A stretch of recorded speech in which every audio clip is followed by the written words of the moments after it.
a federal judge blocking Trump deportation flights, this time flights to Libya and Saudi Arabia. New ruling coming just hours after CNN reported that the White House was actually planning to use a large U.S. military plane to deport a group of undocumented immigrants to Libya. That's a serious flight. But Libya, for its part, tells CNN there have not been talks with the Trump administration about accepting migrants, and one official says they do not want the migrants brought to their country. Kristen Holmes is live from the White House. Kristen, I mean, it's now not just El Salvador, right? You're talking countries like Libya, Saudi Arabia. What can you tell us about Trump's plans for these new deportation flights? Well, look, there's still a lot of details that we are trying to get answers from the administration on. I mean, as you mentioned, we did report this morning that the administration was planning on moving forward with this idea of taking a group of undocumented migrants and bringing them to Libya. There were a lot of questions that went unanswered. One, when was this flight leaving? Was this a one-time flight, or was this now a plan that they were going to bring multiple flights, multiple groups of migrants to Libya, to Saudi Arabia? And we still don't have the answer to this. So what we do know is that this immigration advocacy group filed this emergency petition to stop these flights from happening, saying that it was going to go against all of their rights. And this judge ruled in their favor, saying they would actually go against a directive he previously gave, which was that these people who were being deported, if they were going to a country that was other than their home country, they had to be able to have notice, and they also had to be able to oppose this before they were actually put on a plane. But I do want to note one thing here, Aaron. We still don't know if this plane took off. And from this petition, it said that if there were flights that already had gone over to Libya by the time that this was ruled on, that those migrants be brought back. But we don't know right now the current state of this. And Priscilla, the Trump administration is planning to go ahead with its plans to deport undocumented immigrants to Libya, of all places. And we're not talking about undocumented immigrants from Libya. We're talking about from other places. You were the first to report on CNS, and you have some new reporting on how advocacy groups plan to fight sending these individuals, these undocumented immigrants, to Libya. Yeah, just in the last few hours, there has been a lot of filings in the court. So immigrant advocacy groups immediately went to the court and said, hey, look what is happening in Texas. It seems as though there's a flight going to Libya. And our clients have not been notified in a written way, as you, federal judge, said needed to happen, nor have they been given the ability to contest their removal to Libya.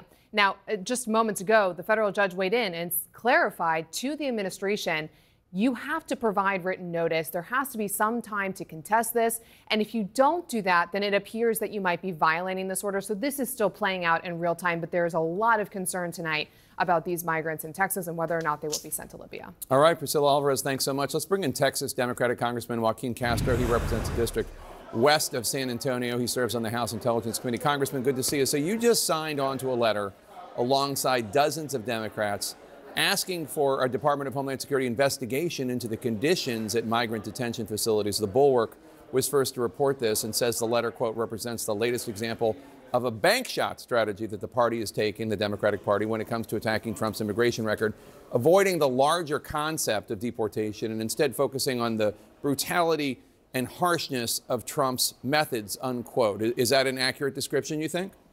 Well, absolutely. If you look at what's going on, Jake, first of all, they're picking up people off the street. They're forcing mothers to choose whether to keep kids with them, including a few kids that have had cancer, giving them less than 24 hours sometimes to make that decision. And at this specific facility in Louisiana, people are not able to talk to their lawyers oftentimes. They're not getting the medical treatment they need, and there are huge overcrowding issues. And so for all those reasons, we were asking for an investigation. U.S. Secretary of State Marco Rubio recently said that the Trump administration wants to send undocumented immigrants as far away as possible so they can't come back. What do you make of this agreement with Libya that Priscilla was just talking about? First of all, it's just bizarre, but it's also very dangerous for these people. Remember, Donald Trump, during his campaign, talked about deporting criminals.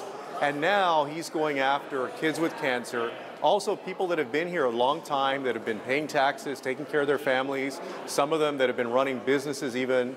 And now he's talking about sending these people to Libya. That's why you've seen his numbers on immigration fall, because Americans understand cruelty and gratuitous cruelty when they see it. His numbers have fallen, but the Democratic Party's numbers have not gone up as a reaction. Why do you think your party is still so unpopular, and especially on this issue of immigration? President Trump remains polling okay, not as well as he was before on this issue. It's still one of his better issues, though. Well, I mean, look, when you lose as a political party, I think when you lose the presidency, when you lose the Senate, when you lose the House, there is obviously an issue with message and what you're communicating to the American people. And I think that the Democratic Party obviously has to talk to the American people about what we stand for, the fact that we're trying to build opportunity in this country for everyone. But at the same time, that doesn't absolve Donald Trump of all of his incredible failures and the damage that he's bringing upon the country right now. But wasn't one of the failures of the Biden presidency, one of the, at least according to the American people, according to polling, what was described as an open border policy, the fact that he wasn't particularly enforcing of the border, and that his policies when it came to immigration seemed all over the map? Isn't one of the reasons you're out of power because the American people ultimately judged that they wanted a more conservative immigration policy? Well, there's no doubt that the border, that there were more folks over the last several years that were coming up to the U.S.-Mexico border, that oftentimes the Biden administration was trying to follow the law, because people have a right, whether it's the United States or another country, people have the right to apply for asylum, and so they were trying to follow the law. But also, Jake, as you know, the border and immigration in this country, especially in places like Texas, my home state, those are some of the thorniest issues in American politics.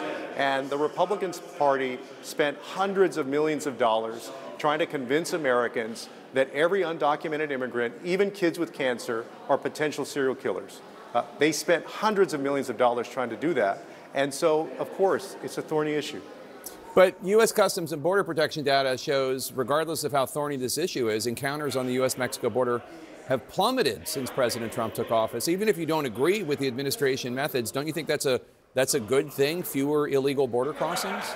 No, look, they have, and during the Biden administration, particularly the latter part of the Biden administration, and continuing during the Trump administration, the United States has worked with Mexico and other partner nations to stem that tide of folks who are applying for asylum. I will say this, there is an effect of out of sight, out of mind, but there is a lot of still economic oppression, a lot of danger in those countries. And at some point, unless you really try to solve those things and work with those countries on solving those things, this is always going to be a challenge for the United States.